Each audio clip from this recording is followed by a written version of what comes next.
This video is on truth tables.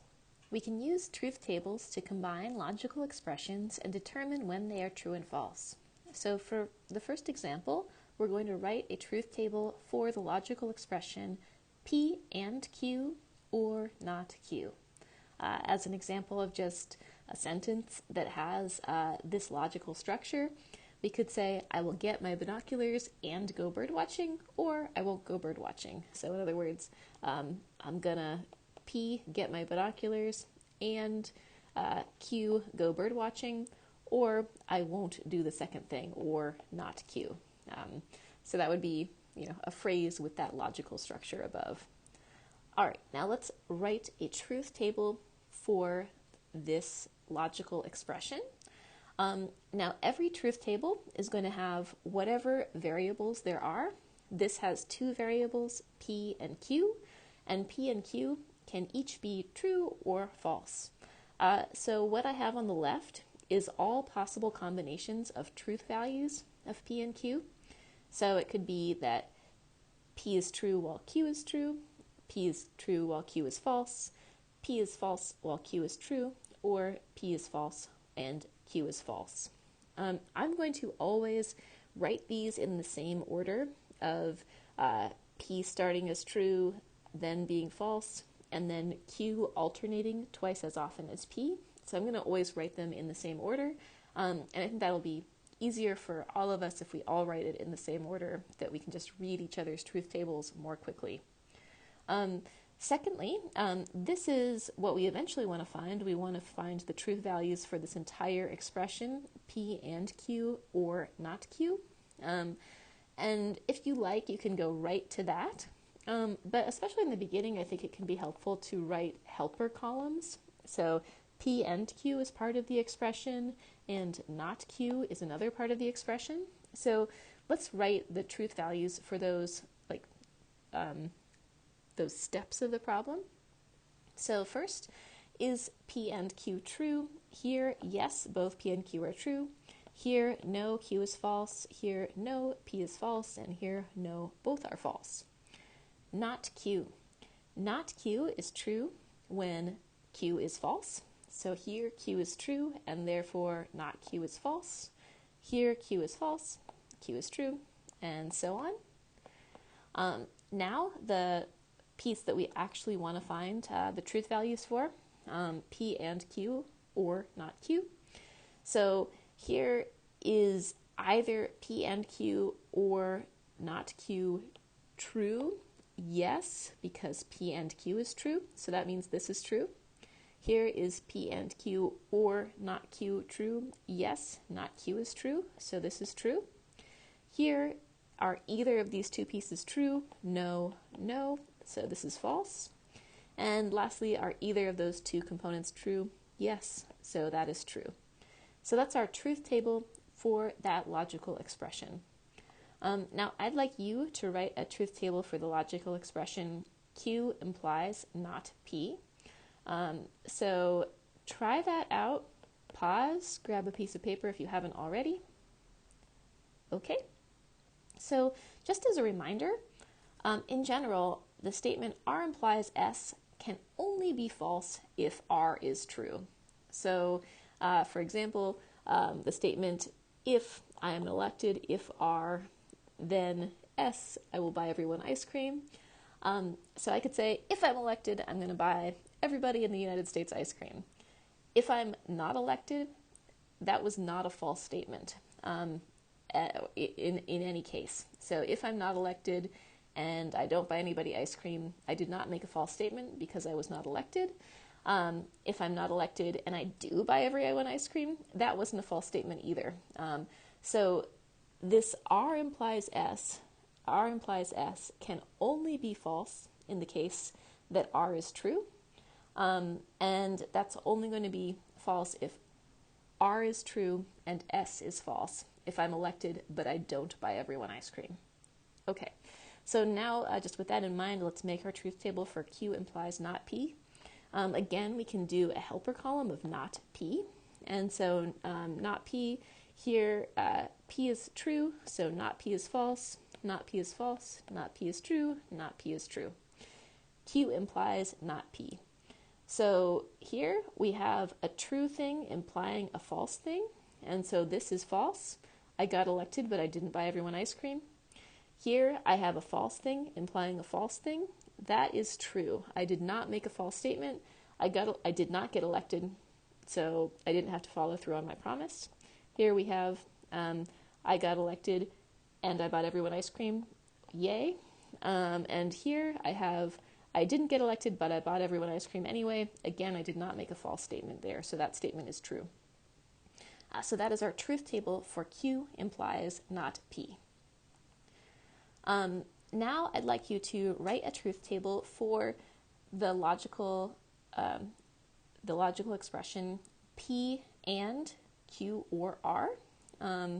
So before you even get started, something you should think about is how many rows will this table have? So before, when we saw that when we had two variables, that meant that we had to have 4 rows of the table in order to have all combinations of the truth values for P and Q. Now we have 3 variables, P, Q, and R, and we need all combinations of truth values for P, Q, and R. So how many rows will this table have? So think about that first, and then if you feel pretty confident, you could also start making the truth table for it. Okay, so how many rows do we need? So we are going to have 2 possible truth values for P and 2 possible truth values for Q and 2 possible truth values for R. So this is a multiplicative factor. I mean, if we think about, the possible truth values, so P can be true or false, that's P. Now, Q can be true or false, that's Q, and again, true or false. And then R can also be true or false. True, false, true, false, true, false, true, false. So you can see that there are 8 branches of this tree, and those correspond to all combinations of truth values for P, Q, and R. So we're going to need 8 branches here, or in other words, 8 rows of this table. And as before, I want you to sort of use the same ordering that I do with these branches or with these rows. So I've got 4 trues and 4 falses for P.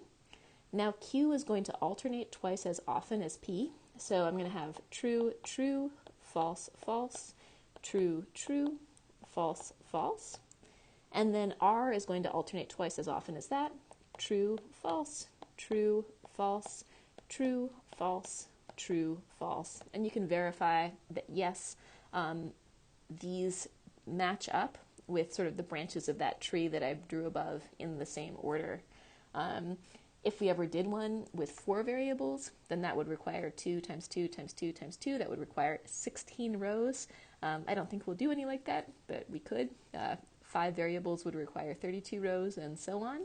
And we could always use the same kind of logic of setting it up, that the first variable is true for the first half, false for the second half. The next variable alternates twice as often as the previous, and so on. Okay, anyway, that's our truth table set up.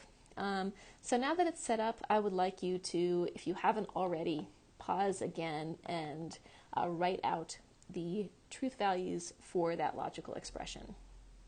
As before, I'd recommend writing a helper column of Q or R here. And then, all right, so Q or R, yes, they are both true. Yes, Q is true. Yes, R is true. No, neither Q nor R is true. Yes, both are true. Yes, both are, the first is true. Yes, R is true. No, neither is true. Now, P and Q or R, that's only true if both Q or R is true and P is true. Here, that's the case. Here, that's the case again. Here, yes again. And then here, no, Q or R is false, so the whole and statement is false. Here, P is false, so the whole and statement is false. And because of how we've set up the table, we know that P is false all the rest of the way down. So P and whatever is false, whatever that second piece is. So false, false, false. So that's our truth table for that logical expression. Now I'd like you to try writing a truth table for P and Q implies R. Remember, this implies can be a little tricky, so feel free to go back up to earlier in the video and just remember when an implies statement is true and when an implies statement is false. But try now to write your truth table for P and Q implies R. All right, so I again have my intermediary column of this piece P and Q. So here both P and Q are true. Here they are both true. Here Q is false, so P and Q is false. Q is false again, so P and Q is false. Here P is false all the rest of the way down, so false, false, false, false. Now, when is a statement, an implication statement, false? This can only false when the first piece, or can only be false when P and Q is false. Otherwise, it's immediately true. Every elephant in this room is pink, or if there's an elephant in this room, then it is pink. Yeah, I look around, there are no elephants, so either way, that whole statement is going to be a true statement. Okay, so here P and Q is true, and it's implying a true statement, so good. Here P and Q is true, and it's implying a false statement, then that whole statement is that whole expression is false. Here I've got something false, so I don't even have to look at whether R is true or false. This is automatically true, this is automatically true, and it's automatically true all the way down because the first piece of the implies statement is false, and therefore the entire statement P and Q implies R is true.